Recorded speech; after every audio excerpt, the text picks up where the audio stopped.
నేను చెప్పినట్టే చాలా బాగా చేశారండి. Thank you sir.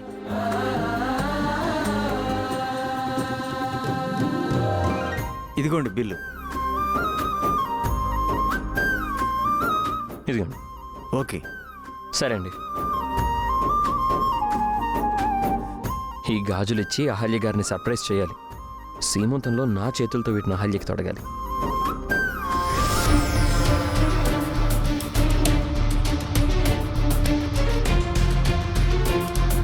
అన్నా కొంచెం ఈ అడ్రస్ చెప్తారా?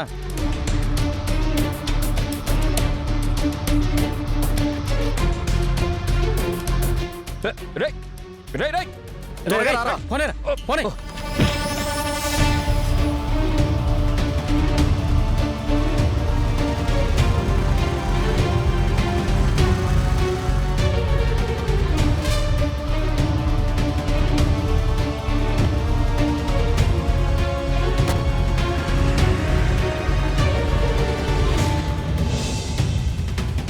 అత్తయ్య, పంతులు గారు ఫంక్షన్ మొదలు పెట్టాలి అంటున్నారు.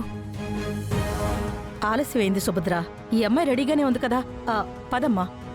ఆయన బయటికి వెళ్ళారండి. ఆయన వచ్చాక ఫంక్షన్ స్టార్ట్ చేద్దామని చెప్పారు. ఇంట్లో ఫంక్షన్ పెట్టుకుని ఇప్పుడెక్కడికి వెళ్ళాడే? రేయ్, ఆగండ్రా. ఏదో ముఖ్యమైన పనుందని వెళ్ళారండి. ఆయన రాగానే స్టార్ట్ చేద్దాం. సీమంతో నీకు కాని వాడికి కాదు కదా. వచ్చేస్తాళ్లే, నువ్వు పద. అది కాదండి, ఈ సీమంతంలో ప్రతిదీ ఆయన చేతుల మీదుగా జరగాలని ఆయన చెప్పారు. ఆయన రాకుండా స్టార్ట్ చేస్తే బాగుండదేమో. రాహుకాలం రాకముందే మొదలు పెట్టాలని పంతులు గారు చెప్పారా హల్యా? ఆలస్యం చేయడం కూడా బాగోదు కదా. అవునే, అయ్యగారు వచ్చే వరకు అమావాస్య ఆగదన్నట్టు గౌతమ్ వచ్చేంతవరకు రాహుకాలం ఆగుతుందా ఏంటి? పదా. 5 నిమిషాలు ఆగి చూద్దామండి, ప్లీజ్ అండి. అది కాదే, ఆ అమ్మాయి అంతగా బతిమలాడుతుంది కదండి. గౌతమ్ బాబు వచ్చేంత వరకు ఆగి చూద్దాం. గౌతమ్ బాబు వస్తారేమో.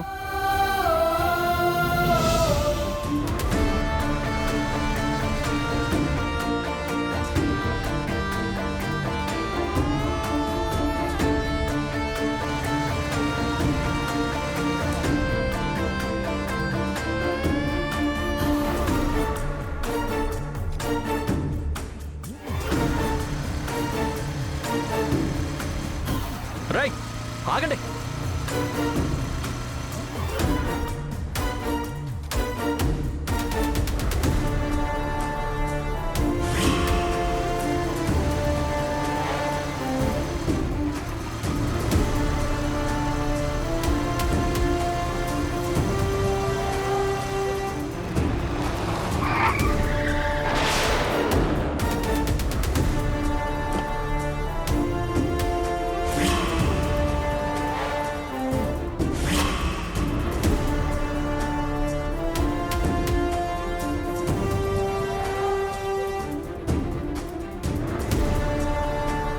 మర్యాదగా గాజులు ఇవ్వండిరా.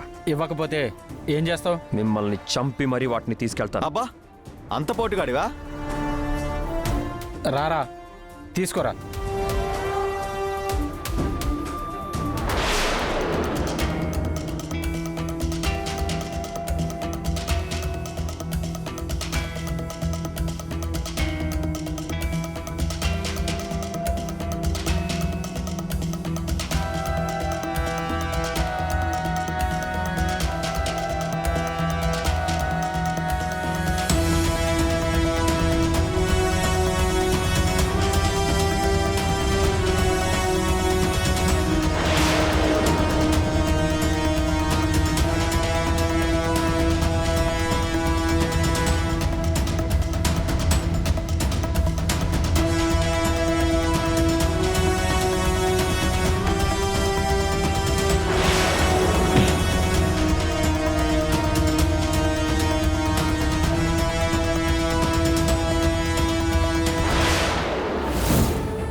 గౌతమ్ గారు మీరెక్కడున్నారో ఇక్కడ కార్యక్రమం మొదలవుతుంది, త్వరగా రండి. అమ్మా, ఇక కార్యక్రమం మొదలు పెడదాం, లేదంటే రాహుకాలం వస్తుంది. పంతులు గారు కొంచెం ఆగండి. ఏదో ముఖ్యమైన పని మీద గౌతమ్ గారు బయటికి వెళ్లారు. ఆయన వచ్చాక మొదలు పెడదాం. రాహుకాలం వస్తుందని పంతులు గారు చెప్తుంటే వినవేంటే? అంతగా అన్నీ తన చేతుల మీదుగా జరగాలి అనుకున్నవాడు ఇంట్లోనే ఉండాలి కదా. ఇదేమైనా కొత్త బామ్మగారు? ఇంట్లో ఏ కార్యక్రమం అయినా టైంకి వస్తానని బయటికి వెళ్ళడం, తీరా వచ్చాక ఏదో బాంబు పేల్చడం బామ్మర్దికి అలవాటే కదా. కాసేపు కామ్గా ఉంటారా? చూడమ్మా, నీ భర్త కోసం నువ్వు ఎదురు చూడటంలో తప్పులేదు. కానీ ఈ రోజు కాకపోతే ఇంకో రోజు పెట్టుకోవడానికి ఇది మామూలు పూజనో వ్రతమో కాదు. వాడి కోసం ఎదురు చూస్తూ రాహుకాలం వచ్చి కార్యం ఆగిపోతే పుట్టబోయే బిడ్డకి మంచిది కాదు. అయినా ఇది ఆడవాళ్ల కార్యక్రమం, మగవాళ్ళు ఉండాల్సిన అవసరం లేదు. పంతులు గారు, మీరు మొదలు పెట్టండి. ఒక్క నిమిషం అండి.